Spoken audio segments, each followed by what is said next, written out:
Hey y'all, it's Nancy, the Handy Scandy. Welcome back for another crafty venture. Today I have something a little bit different. Well, for me, it's totally different. It's a brand new technique to me. It's called the Vintage Watercolor Technique. I learned it from Miss Anna White, who I will link downstairs, and she learned it from Split Coast Stampers some time ago, and I will link Split Coast downstairs as well. If you are not familiar with Anna, I think you should hop on over and check out her channel. I think she's amazing. She's not only a beautiful artist, but she is a beautiful designer as well. She works for Impression Obsession and Whipper Stamper, as well as who knows who else she's worked for over the years. But I have really enjoyed spending time on her channel and kind of getting to know her. And Split Coast Stampers has been around for years. It's a technique forum, I guess, for lack of a better way to describe it. But yeah, you can learn loads of things and make loads of friends over on Split Coast as well. So to get to the process, now this is a little bit of a longer video. Um, and even at that, it still doesn't show the amount of time I spent on this card. Now, let me start off by saying I used an image that is way too big and way too detailed. I should have used something that was a little bit smaller and had more open spaces to paint in, but this is my first time. I'm learning. The learning curve was a little steep, but really the technique is beautiful and it's not hard. So here's what we're doing. I have watercolor paper. This is Arches. I decided stop hoarding it, use it. That's what you bought it for. So I'm using my Arches. And I used my, it's called a texture plate, but I used it as a stamp. It's from Studio Light and Art by Marlene. I believe it's called Artsy Mandala or something like that. I'll try to have it linked and listed downstairs as well. I'll try to have everything linked and listed downstairs. So I stamped it out on my Arches in Vintage Photo Distress ink, and that's where the whole technique comes from, the vintage, I can't remember the name of the technique now. I'll try to put it up on the screen when I remember. Um, so yeah, so because of the character of the Distress ink, it's water soluble, of course, water based. When it is touched by water, it activates, right? So if you stamp in it and it dries out, then you touch it with water, it reactivates. That's one of the things that we love about distress and distress oxides. So you're using that very characteristic to essentially use the ink that you stamp with as a pigment to paint with. So you saw that I took a watercolor. Well, you didn't know that it was a watercolor pen, but it is a watercolor pen, my Inkonics from Arteza. And I kind of outlined some spaces, just a few select places on the image with a green Inkonic pen. Now, in the actual technique, they use an elegant rider, and it is in the color black. And when water touches it, it bleeds out in kind of pinks and blues and purples. And it's a black pen, but it bleeds out in those various colors. So the idea is you stamp in Vintage Photo, you outline in the elegant rider, and then you add water. And you're only painting with water, and you're allowing the inks to do their magic, to mix and blend and bleed out in the beautiful ways that they're going to. And that's working for me. However, my Inkonic pens only bleed out in whatever color they are. So when I was using green, it only bled out in the green ink, which was beautiful and I loved it, but I wanted some of those pinks and blues that the Elegant Rider is said to bleed out in. Now, at the time of making this video, I did not have any Elegant Riders. I've since purchased some, but I've not used them yet. So I say that they're said to bleed out in those ways only because I've not experienced it for myself. But we take a technique, we take something new and we make it our own, right? We use it in ways that make sense for us with the products and stash that we already have. And so I decided, well, how else am I going to add some more color to it? I have lots of ways to add pigment to a project. But I had recently been asked about the watercolor crayons. Now, I don't have the Distress watercolor crayons, but I do have these watercolor crayons that I, again, purchased on Amazon some time ago and have only used them once or twice. So I thought, well, this is a good time. Let's play with them and see how they work with this technique. And I tried to take my wet paintbrush directly to the crayon and it just, I wasn't getting a good result with that. So you can see that I've scribbled it all over my work surface and just used it as a palette essentially. And then I take the clear water to the pigment that's scribbled out on my desktop, pick it up, and then drop it into the wet places on my cardstock. So here you can see where I have I laid down some clear water to kind of activate the distress ink, and then I've gone back in with some of that blue. Now here I'm activating the green ink pen again with the vintage photo, and then I'm going to bring in some more of those blues and some more of those pinks. And along the way, I bring in some darker green and some darker blue and even kind of a reddy pink just to intensify the colors a little bit. But I am just going to kind of let this play for a little bit, and then I'll come back in and I'll talk about some lessons learned. But I have really enjoyed this project and this technique, and I will be using it again and again.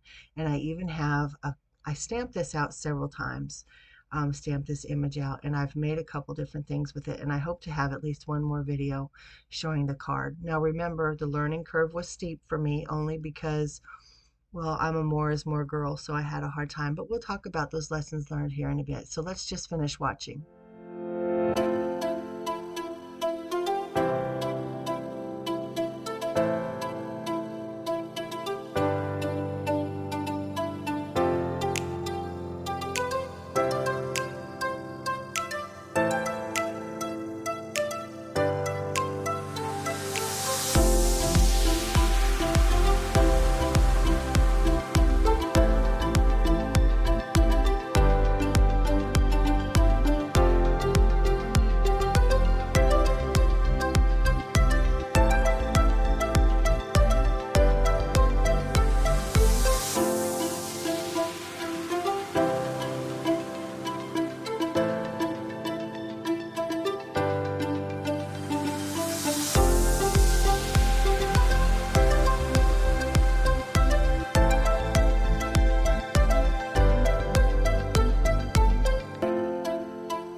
Try to keep my color palette relatively simple. So of course we have the brown of the distress vintage photo, and then I chose the green, and then I wanted some of the blues and the pinks or reds that the elegant writer would normally bleed out to.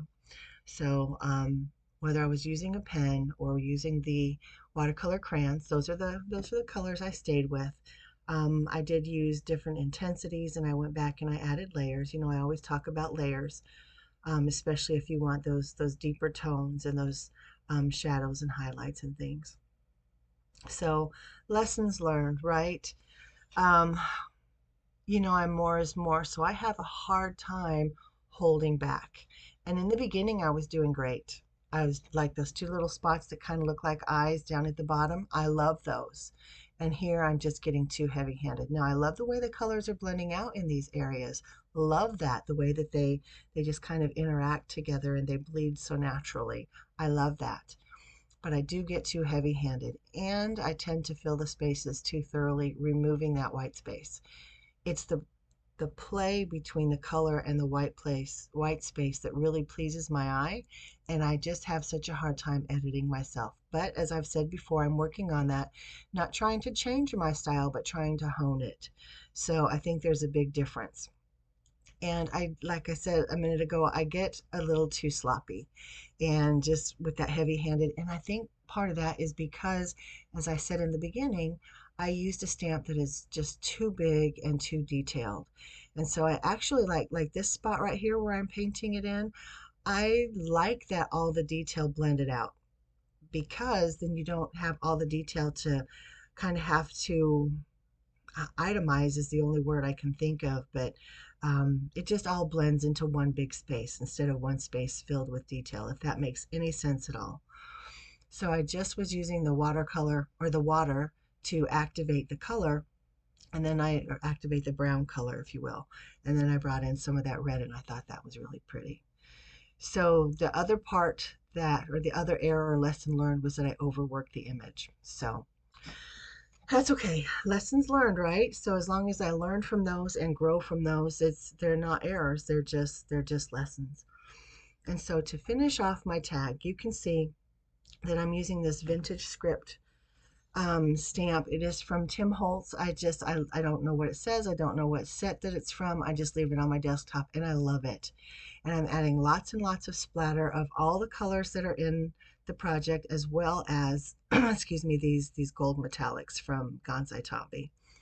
So here you can see all of the details. You can see the stamped image, you can see the grunge, you can see that I did some ink blending along the edges, and you can see the detail there where I took some edger dies from my stash and I just kind of embossed in them just to give some added detail, and I used corner chompers to round my edges, round my corners, and I used a bunch of different die cut pieces from the Whimsy ATC Book Die Set to add the reinforcer at the top and the little detail at the bottom, and I added a little piece of lace and some trims, and I just finished it up and I think it's super cute. Oh, and I added a button.